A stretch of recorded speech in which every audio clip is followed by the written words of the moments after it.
Сәлем достар, бүгінгі видеода нанның пайдасы мен зияны жайлы нақтырақ айтып өтеміз. Егер бұл видео ұнап жатса, лайк басып, комментарий қалдыруды ұмытпаңыздар. Нанның пайдасы мен зияны. Нанды көп жейтіндер нені білу керек? Бір бөлке ақ нанға қарағанда қара нанның пайдалы екені рас па? Ал нанды етпен жеуге болмайды дегенге сенуге болады ма? Және глютеннен қорқуымыз керек пе? Стан.kz ақпарат агенттігінің нанның пайдасы мен зияны туралы көкейімізде жүрген сұрақтардың жауабын ұсынды. Біздің ойымызша, нан тезірек тойуға және ұзақ уақыт тоқ жүруге көмектеседі. Сондықтан одан бас тартпау керек. Ал шындап келгенде, егер артық салмағыңыз болса және оның ұлғайғанын қаламасаңыз, нанға шектеу қойған жөн. Нан айтарлықтай құнарлы тағам. Бастысы, осы жұмсақ сүріпті ұннан жасайды. Өз кезегінде жылдам глюкозаға айналады. Сондықтан қандағы қант мөлшерінің артуына, артық салмақ қосуға, бауырда майдың жиналуына ықпал етеді. Демек, нан жеуге болмайды ма? Сірә, семіздіктен зардап шегетіндерге бас тартқан жөн. Ал өзгелерге нанның негізгі тағамы толықтырушы деп қабылдағанмен, негізгі асқа қарағанда нанның құрамында калория мен жеңіл көмірсулар көбірек екенін естен шығармаған абзал. Әр нәрсенің белгілі бір мөлшері бар. Бір тілім нанның салдарынан калорияның тәулік нормадан аздап асуы айлар мен жылдардан кейін артық салмаққа алып келіп, екінші дәрежелі қант диабетіне шалдықтыру қатері артады. Біздің ойымызша, ақ нанға қарағанда қара нан пайдалырақ. Ал шындығында, екі нанның құрамы, көмірсулардың мөлшері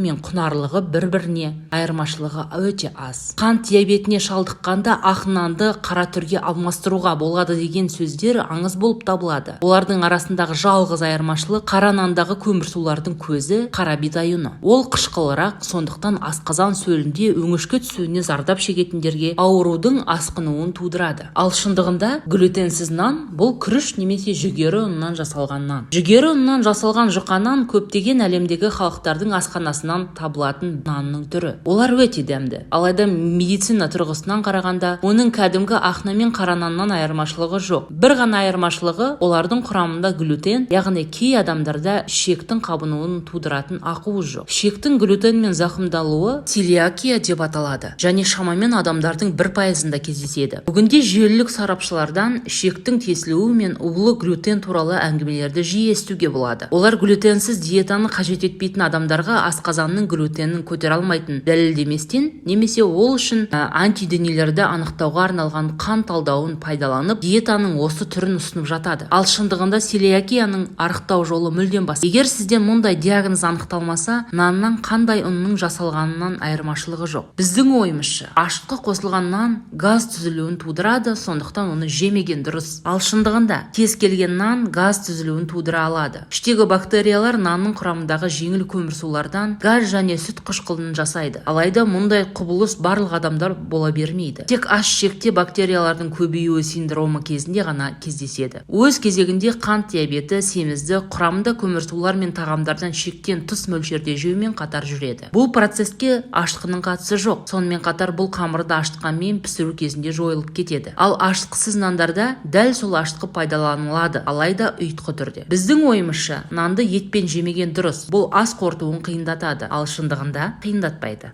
Тағамдарды араластырмай жеу ғылыми тәжірибе емес. Астың қорытылуы ұйқы безінің ферменттері арқылы жүзеге асады. Ал нанды қорытатын амилаза және етті қорытатын трипсин ферменттері қатар бөлінеді және бірін-бірінің жұмысына кедергі келтірмейді. Біздің ойымызша, жаңа піскен наннан бас тартқан жөн. Себебі ол да ауыр қорытылады және ішекте жайсыздық тудыруы мүмкін. Ал шындығында, жаңа піскен нан ұзағырақ қорытылады. Жаңа піскен нанды көп жеген адамдарда ішек бітелуі болған жағдайлар белгілі. Сонымен қатар жаңа піскен наннан рефлюкс тудыруы мүмкін. Алайда оны белгілі бір мөлшерде ғана жесе, зияны жоқ. Әрине, нанның зияны көп болып көрінуі мүмкін, алайда оның дұрыс пайдалану арқылы қажет ететін аспаздық құрал сияқты екенін түсіну керек. Кез келген тағамды көп жеуде өз қатері бар. Сондықтан мөлшермен жеу керек. Ас атасы саналатын нан кез келген үйдің дастарханында міндетті түрде қойылады. Егер оны көп жеудің зияны қандай екенін білсеңіздер, қиындықтар тудырмайтыны анық.